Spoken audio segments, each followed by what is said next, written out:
In 2018, Quincy Jones gave an interview that broke the internet. He said Michael Jackson stole songs. He said the Beatles were the worst musicians in the world. He said he knew who killed JFK. He said he dated Ivanka Trump. Lionel Richie read every word. Then he picked up the phone. Quincy Jones had spent 70 years being the most careful man in the music industry. This was not an accident, and it was not a personality trait. It was a professional strategy, developed with the precision of someone who had understood from very early in his career that the music business was a relational ecosystem in which the ability to work with anyone required the ability to say almost nothing publicly about anyone. He had produced Frank Sinatra, a man whose capacity for grievance was legendary and whose professional relationships were organized entirely around loyalty as he defined it. He had produced Michael Jackson, whose relationship with public narrative was so thoroughly managed that the gap between what people around him knew and what he allowed to be said had become one of the defining characteristics of his public identity.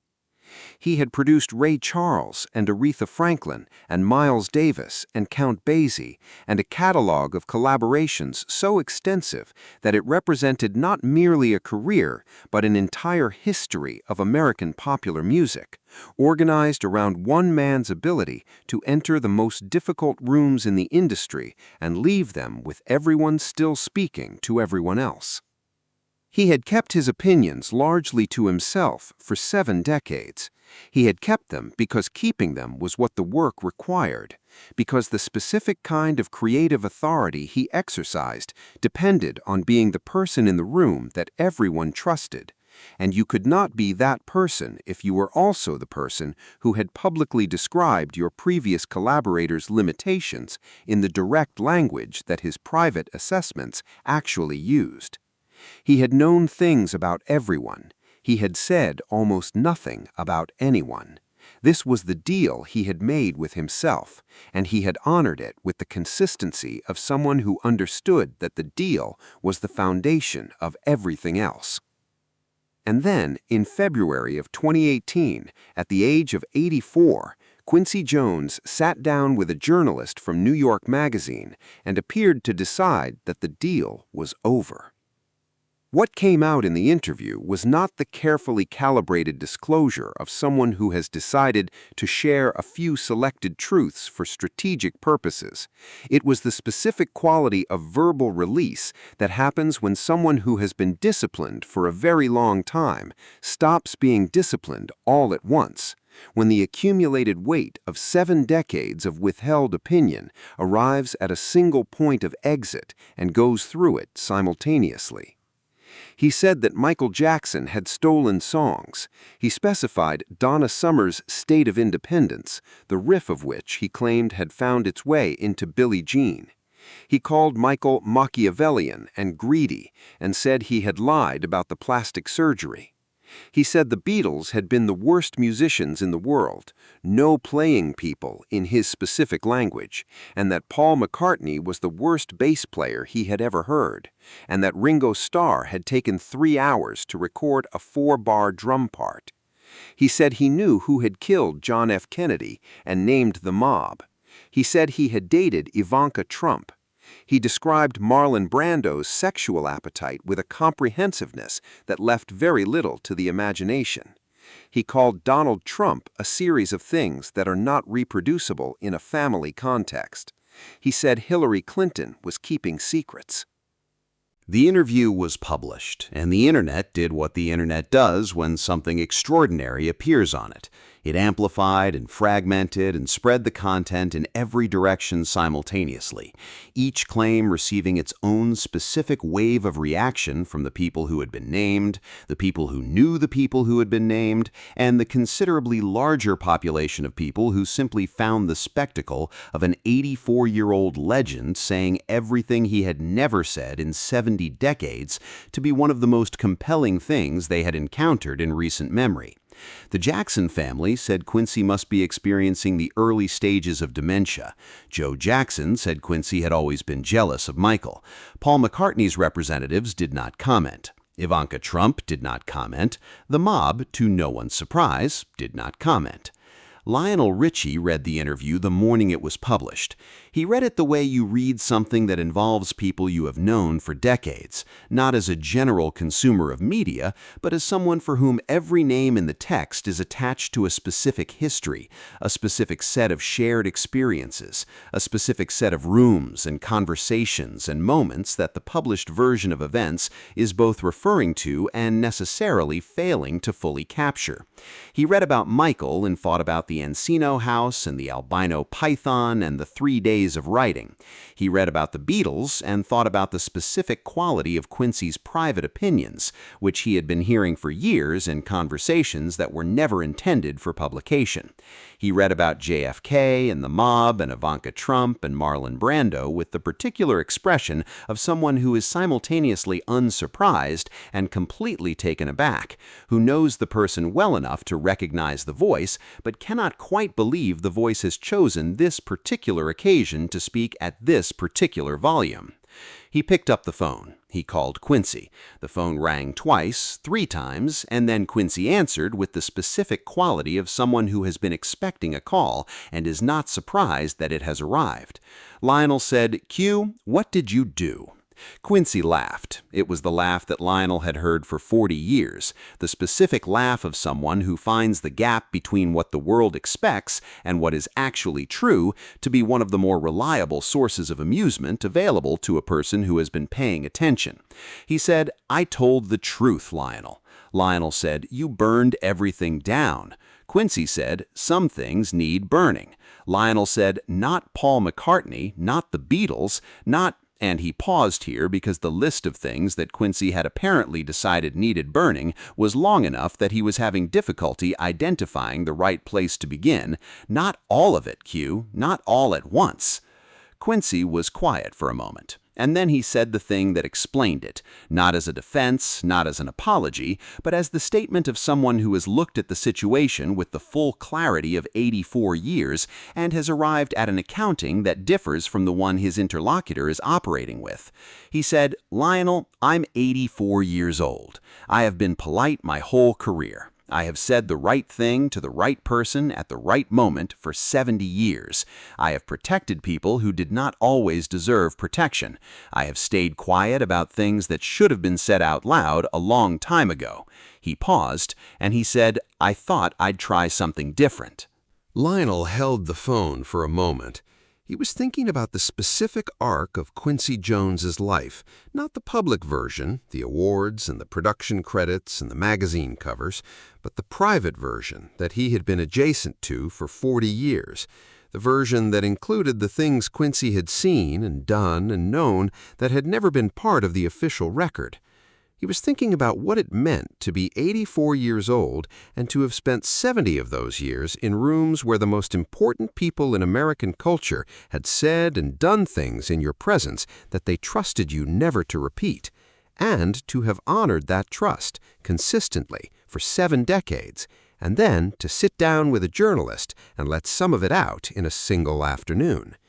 He said, "Q, there's a difference between honest and nuclear." Quincy laughed again. "Yes," he said, "and I chose nuclear." The aftermath was what you would expect from a nuclear event. Damage in all directions, some of it predictable and some of it surprising, all of it significant. Quincy's 6 daughters staged what he later described as a family intervention, the specific kind of intervention that family members conduct when a beloved elder has done something that the family believes requires acknowledgement and course correction.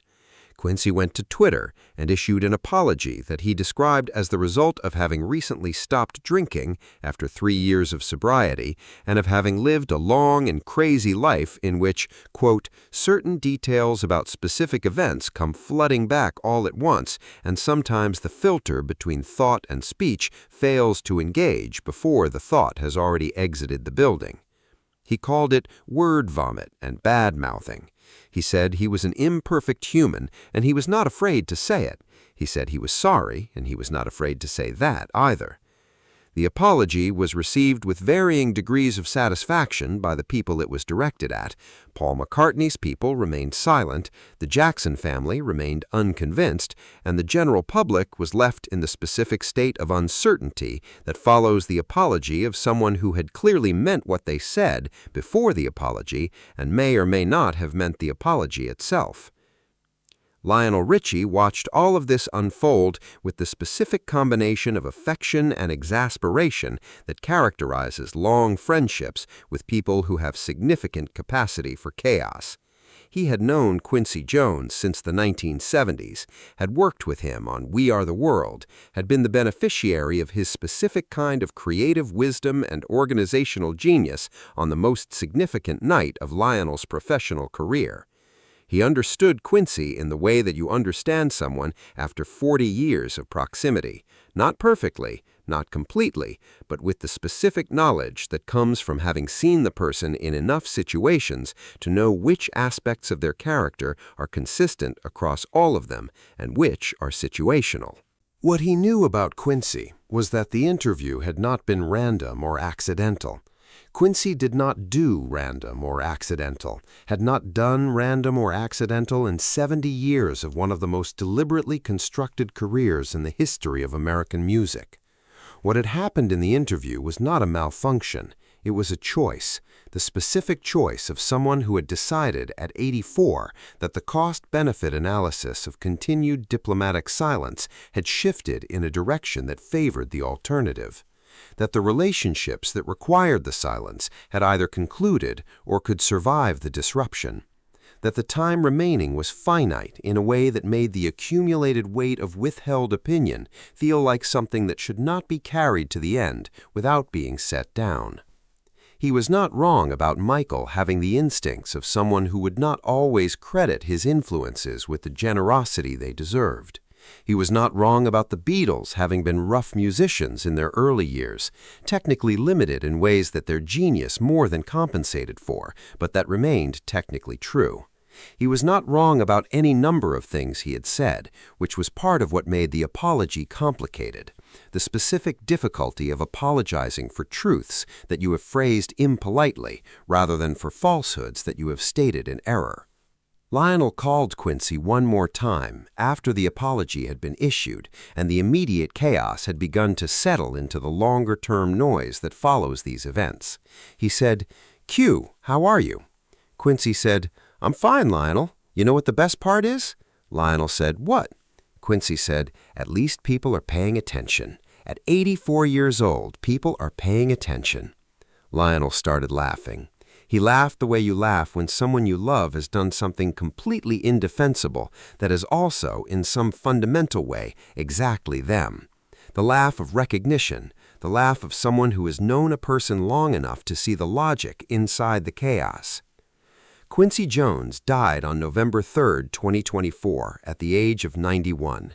He had lived 7 more years after the interview, 7 more years of organizing chaos and producing the impossible and saying what he thought when he thought it, with varying degrees of diplomatic coding depending on the day and the audience and his assessment of what the moment required.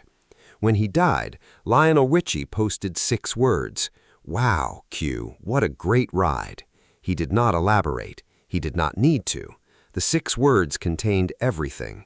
The 40 years, the collaboration, the arguments, the laughter, the phone calls, the nuclear interview, the apology that may or may not have been fully sincere, the subsequent 7 years of Quincy being exactly who he had always been, and the specific quality of a friendship between 2 people who had been in the most important rooms in the history of popular music together, and had, in the end, said goodbye to each other in the only language that felt adequate to what they had shared, which was the shortest possible version of the truth. What a great ride. 6 words. Enough. If this story moved you, make sure to subscribe and hit the like button. Share this with someone who has a friend who occasionally chooses nuclear, because sometimes the most honest people in your life are the ones who wait until they are 84 to say everything they have been thinking, and you love them for it even when you are horrified by it. Leave a comment below. Do you think Quincy was right to say what he said? And don't forget to ring the notification bell for more stories about the friendships behind the music, the phone calls and the apologies, and the 6 words that contain 40 years.